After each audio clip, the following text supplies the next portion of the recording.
ఇప్పుడు ఈ డిమాండ్స్ పెరుగుతున్న నేపథ్యంలో పెట్టుబడిదారులు విశ్వాసం కోల్పోకుండా తగు చర్యలు తీసుకుంటాము అంటూ చాలా న్యూట్రల్ గా సమాధానం చెప్పిన చంద్రబాబు నాయుడు గారు ఈ ముడుపుల వ్యవహారం వల్ల ఈ ఒప్పందాన్ని రద్దు చేసుకునే అవకాశం ఏమైనా ఉందా, చేసుకోవచ్చా? అలా సెకీతో ఒప్పందం ఆదానికి ఆంధ్రప్రదేశ్కి ఏ సంబంధం లేదండి. విద్యుత్ ఇక్కడ మనం గమనించాల్సింది విద్యుత్ కొనుగోలులో ఆదానికి ఆంధ్రప్రదేశ్కి ఏ సంబంధం లేదు. 14 నుంచి 19కి సంబంధం లేదు, 19 నుంచి 24కి సంబంధం లేదు, రేపు కూడా సంబంధం ఉంది. సెకీ అనే నేషనల్ గవర్నమెంట్ ఇన్స్టిట్యూట్ కి ఆదాని అయినా ఇంకొక అంబానీ అయినా ఇంకోడైనా అమ్ముతాడు. ఏది విద్యుత్ని యూనిట్ కింతని లేకపోతే వాళ్ళు ఇస్తారు. దాని నుంచి రాష్ట్ర ప్రభుత్వాలు కొనుక్కుంటాయి. రాష్ట్ర ప్రభుత్వం గ్యారంటీ ఇస్తా ఉంది, ఫలానా సంస్థ మీరు ₹2.50 ₹3 5 రూపాయలకో ఒక యూనిట్ ధర మీరు ఫలానా కంపెనీతో మాకు సెకీ ద్వారా మాకు ఇస్తే మేము 15 ఏళ్ళు వాళ్ళతోనే తీసుకుని, ఎందుకంటే కంపెనీ పెట్టాలి కదా. అట్లాంటి గ్యారంటీ రాష్ట్ర ప్రభుత్వం ఇస్తుంది. సెకీ ఆదాని, సెకీని ఆంధ్రప్రదేశ్. ఆదాని డైరెక్ట్ ఆంధ్రప్రదేశ్ కాదు. అసలు ఆదానికి ఆంధ్రప్రదేశ్ డైరెక్ట్ సంబంధం లేనప్పుడు ఇంకా పంచాయతీ ఆడుంది. కానీ ఇట్లాంటిది సంబంధం లేని విషయాలు, ఏమాత్రం ప్రాక్టికల్ లేదు, ఏ ఆధారాలు లేని ఏ చిన్న గొడవ వచ్చినా ఇక్కడ రాజకీయాల్లో వైసీపీ వాళ్ళు తెలుగుదేశం వాళ్ళు కొట్లాడుకుంటారనే మెసేజ్ కానీ పారిశ్రామికవేత్తలు వస్తే ఆంధ్రప్రదేశ్లో పెట్టుబడులు పెట్టమే ఒక నమస్కారం పెట్టే పరిస్థితి వస్తుంది. ఎందుకంటే ఈ న్యూసెన్స్ కూడా భరిస్తాడు. కాబట్టి ఖచ్చితంగా ఆధారాలతో కూడుకున్న విచారణ మీరు జరపాలి, అయితే కేంద్ర ప్రభుత్వాన్ని కోరాలి. అది లేకుండా 2 రోజులు రాళ్ళేసేద్దామంటే ఇది ఇంటర్నేషనల్ చర్చ అయిందంటే రేపు కంపెనీలు ఎట్టొస్తాయి ఆంధ్రప్రదేశ్కి? ఈరోజు జగన్మోహన్ రెడ్డి గారికి గతంలో ఒప్పందం చేసుకున్నందుకు మేము చర్య తీసుకుంటాం, చంద్రబాబు నాయుడు ఒప్పందం ఏంటంటే ఎవడు రాడు, వాళ్ళకు రారు మనకు రారు. కాబట్టి ఇది రాజకీయ కోణంతో దేనిపైన దాని చర్చ జరిగితే అంత మంచిది కూడా కాదు. మరోపక్క బాలినేని శ్రీనివాసరెడ్డి గారు చేసిన వ్యాఖ్యలు కూడా ఇప్పుడు ఒక రకంగా చెప్పాలంటే ఆసక్తిని రేపుతున్నాయి. అంటే వైసీపీ ప్రభుత్వంలో మంత్రిగా ఉన్నప్పుడు తాను అర్ధరాత్రి దీనికి సంబంధించి ఏదో ఫార్మ్స్ తీసుకొచ్చారు అని, నేను సరిగ్గా చదవకుండా సంతకం పెట్టను అని, తర్వాత క్యాబినెట్ లో ఓకే చేపించుకున్నారు అంటూ రకరకాల వ్యాఖ్యలు చేస్తూ ఉన్నారు. ఈ వ్యాఖ్యలను ఎలా చూడాలి? సంతకం అర్ధరాత్రి పెట్టిన సంతకమే, మిట్ట మధ్యాహ్నం పెట్టినా కూడా సంతకమే. అర్ధరాత్రి పెట్టకూడదని రూల్ ఉంది. చాలా మంది మంత్రులు నైట్లే పెడతారు, ఎందుకంటే బాగా చదువుకొని కొంత రిలీఫ్ డే అంతా ప్రజల్ని కలుపుతూ ఉంటారు, సాయంత్రం సంతకాలు పెడతా ఉంటారు. అర్ధరాత్రి సంతకం ఏమన్నా విలువ ఉండదా? అర్ధరాత్రియా మధ్యాహ్నం కాదు, ఏందో తప్పు ఆయన చెప్పాలి. ఇప్పుడు జగన్ తిరిగితే ఆడ కొంచెం మార్కులు వస్తాయి కాబట్టి ఆడ వెయిట్ పెరగాలంటే ఇక్కడ జగన్ తిట్టాలి. కాబట్టి దొరికిందంతా తిట్టడం. ఆయన విద్యుత్ శాఖ మంత్రిగా ఉన్నాడు, పవర్ మినిస్టర్గా ఉన్నాడు, అప్పుడు జరిగిన ఒప్పందాలు లేవు. ఇప్పుడు ఈ విద్యుత్ శాఖ మంత్రి సంబంధం లేకుండా ఎట్ట మూవ్ అయింది ఫైలు?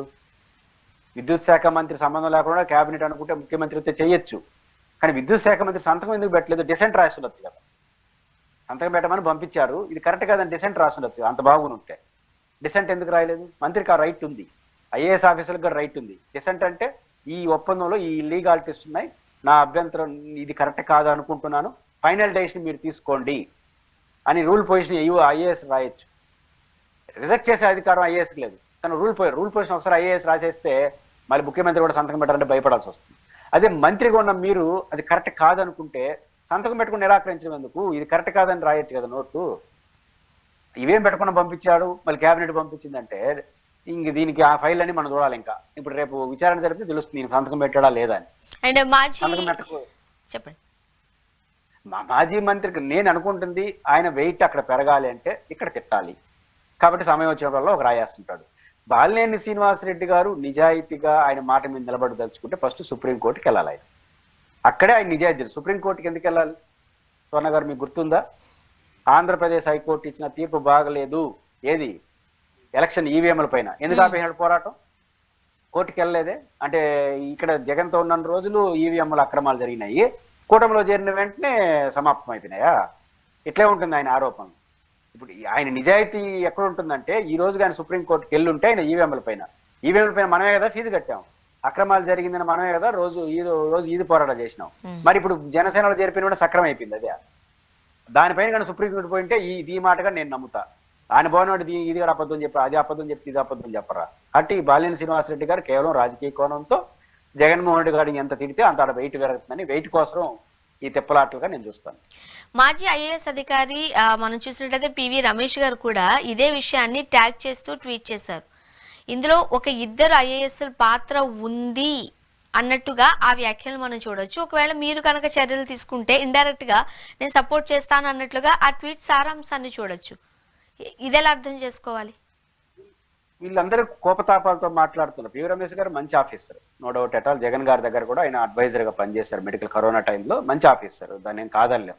ఈ కోపతాపాలు వచ్చినప్పుడు ఈ పెద్ద మనుషులు కొన్ని మర్చిపోతుంటారు. అంటే మరి ఇగోయిస్ట్, పెద్ద తెలివైన వాళ్ళకి, మేధావులకి, కొంచెం నిజాయితీగా పనిచేసిన వాళ్ళకి, పద్ధతిగా పనిచేసిన వాళ్ళకి ఈగో కూడా ఉంటుంది పక్కనే. అది అన్న హట్ అయింది అనుకోండి, వాళ్ళు ఏం మాట్లాడతారో వాళ్ళకే తెలియదు. నా పాయింట్ ఏంటంటే, సెకీతో ఒప్పందం చేసుకుంది ఆంధ్రప్రదేశ్ ప్రభుత్వం. విచారణ, సెకీ ఒప్పందం బాగలేకపోతే రాష్ట్ర ప్రభుత్వం విచారణ జరపచ్చు కదా. ఈ పంచాయతీ ఎందుకు? ఆదాని వదిలేయండి, అమెరికా వదిలేయండి. ఆదాని అమెరికా జోలికి అంటే కేసే కాదు. చంద్రబాబు నాయుడు గారికి తప్పు ఆడ జరిగి ఉండాలి, సెకీతో జరిగిన ఒప్పందంలో తప్పు జరిగి ఉండాలి. జగన్మోహన్ రెడ్డి గారు విచారించండి. జగన్మోహన్ రెడ్డి గారి ప్రభుత్వ నాయకత్వంలో సెకీతో జరిగిన ఒప్పందంలోనే కుట్రుంది, ఇల్లీగాలిటీస్ ఉన్నాయని విచారించేది మీ చేతిలో ఉంది కదా. భయము ఎందుకంటే జగన్ కన్నా ఎక్కువ రేటుతో మనం వచ్చుకున్నాం. అప్పుడు అది పోతే ఇది కూడా వస్తుంది. జగన్ ఇమీడియట్ గా పిటిషన్ వేస్తాడు. ₹2.70 యూనిట్ కొంటే అవినీతి జరిగే అవకాశం కేసు పెట్టినప్పుడు ₹5 ₹20 పెట్టుకున్న ప్రభుత్వం కూడా కేసులో భాగస్వామ్యం చేయండి, నాతో పాటు ఆయన కూడా భాగస్వామ్యం చేయమని అంటాడు. రేపు కోర్టు ఒప్పుకోదా? ₹2.70 అవినీతి అయినప్పుడు ₹5 చిల్లర ఒప్పుకున్నప్పుడు ఏమవుతుంది? నేరుగా విచారించండి. ఈ పీట్లన్నీ ఎందుకు? రాష్ట్ర ప్రభుత్వం చేతిలో ఉంది కదా. సెకీ ఒప్పందాలు, సెకీ వర్సెస్ ఆంధ్రప్రదేశ్ జగన్మోహన్ ప్రభుత్వం. ఆఫీసులు తప్పు చేశాడా, జగనే తప్పు చేశాడా, కేబినెట్ తప్పు చేసి తేల్చేసేయండి. మీ చేతిలో ఉంది కదా. దాన్ని తేల్చకుండా ఈ పీట్లు ఎందుకు?